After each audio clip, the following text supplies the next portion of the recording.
Nobody told me na ang network marketing ay maaaring maging isang calling.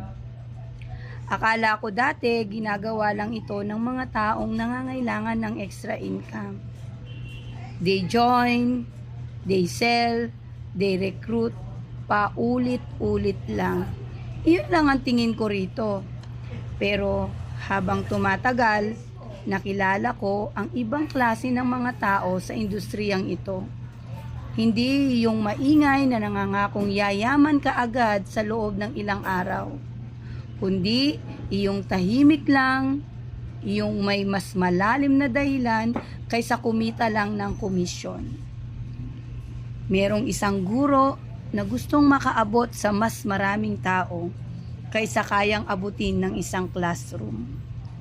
Isang batang ina na mas kailangan ng oras kaysa pera. Isang lalaking nakitang magretiro ang kanyang ama na halos walang naipon matapos ang 35 taon na pagtatrabaho. Kaya nangako siyang hindi yon mangyayari sa kanya. Ang mga taong ito ay hindi lang basta nagnenegosyo. Gumagawa sila ng buhay na naaayon sa kung sino talaga sila.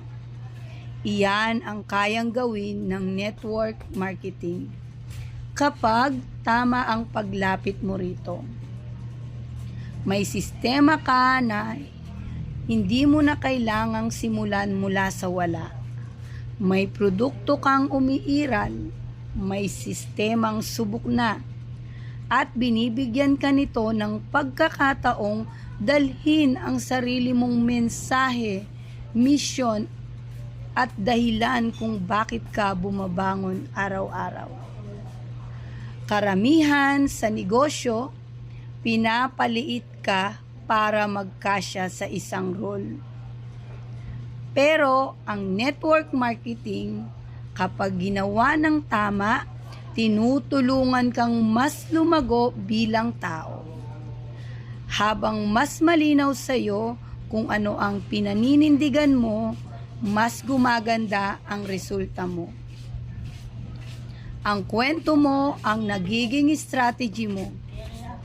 Ang values mo ang nagiging brand mo. Hindi iyon pangkaraniwan sa negosyo, bihira yon. Ngayon, magiging totoo ako sa iyo. May problema rin ang industriyang ito. May mga taong